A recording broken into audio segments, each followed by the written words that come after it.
This anonymity thing online, the problem with the anonymity online I see, especially on like social media, having anonymous accounts is you can be a scumbag and get away with it. You can get away with, basically following an MP and tweeting at her some horrific, disgusting stuff. You ban the account, they make another one. You see it, well, it goes over and over and over. And it is obviously a problem.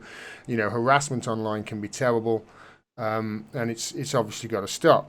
My solution to all of this is, how they've got the blue check marks on Twitter. Yeah. If you can verify you're a person and you've put your real name in the title, that's your name, and you don't fuck about with all this, hashtag Me Too, hashtag, Palestinian flag or whatever, South African flag, blah, blah, blah. You see what they do. The warmonger would change their names, etc. If you have your real name there, you get verified. That's it. You've put your details over, you've given them your details. People have to do it with Facebook anyway. If they lock your account, you have to send them a picture of your driving license, whatever. If you can prove they're a real person, you get a blue check mark. And if you don't want to do that, you don't, and you can remain anonymous. But here's the kicker. You can also, on your account, turn off tweets from anonymous accounts, turn off replies from anonymous accounts, so you don't see them. They can still chat away, but you don't see them. And that's up to the individual to do that. And other than that, just leave it alone. And surely doesn't that solve both problems, mate? Well, It's just a theory that I've got that I'm floating out there because nobody else seems to want to fucking solve this shit. So I thought, I'll give it a try. I mean, it seems like another way to create an echo chamber to me. Well, It does. And look, where we're at with social media right now is that because it's become such a centralized power structure where everyone goes for every scrap of news. There's no, back in the olden days, we went to separate websites for yeah, different information, and it wasn't all just centrally located in one hub.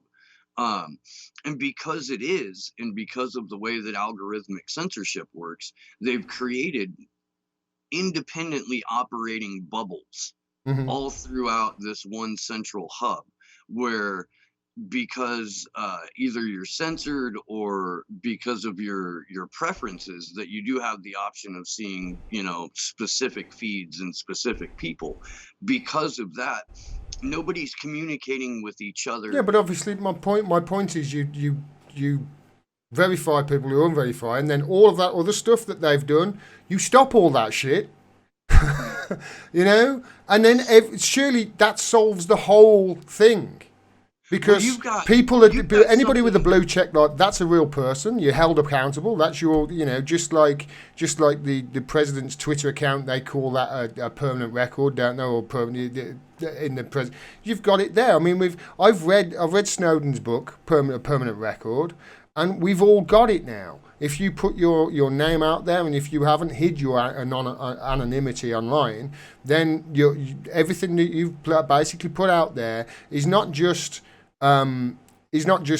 a public record, but it also will be harvested and sold, and people will try and make profit from it and hack into your shit from it and all sorts, the stuff that you put out there on Facebook and Twitter.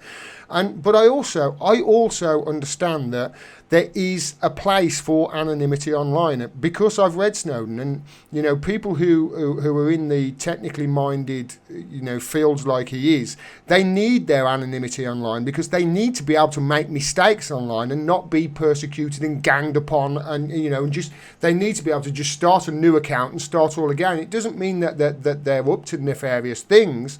Obviously, they could be, and there are people who do, but there are also good people as well who really have morals, like Edward Snowden, who wouldn't have been Edward Snowden if he didn't have his anonymity online in the early days. So I understand that that's a problem, and I understand the Twitter are obviously censoring stuff, and these algorithms, and definitely creating people's own bubbles, and I've seen that myself, and the whole point of social media in the early days was to connect each other, wasn't it? And now they're trying to stop us, So I Yeah. just think going forward, I also think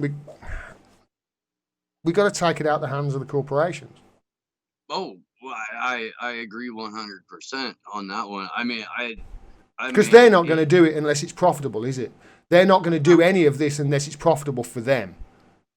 no, For you just saw and with as long Facebook as just did something, didn't they? Because what happened there with they had people pull funding, didn't they, on Facebook? yeah, I know, like They Coca-Cola and Starbucks and a couple other large companies that spend like millions, if not billions of dollars on Facebook ads pulled their ads. And it's because Facebook is a shit pile of Nazis and like I get so sad every time I go onto no, Facebook, and I don't do it often. I don't. I don't even have Uh an account, and I've got to set up an account for this podcast. yeah, yeah, I'm I'm not sorry. looking forward to it. It's a shithole, man. It is. Like, you think Twitter's bad, and then you go to Facebook and it's like it's like Twitter's racist uncle set up a website.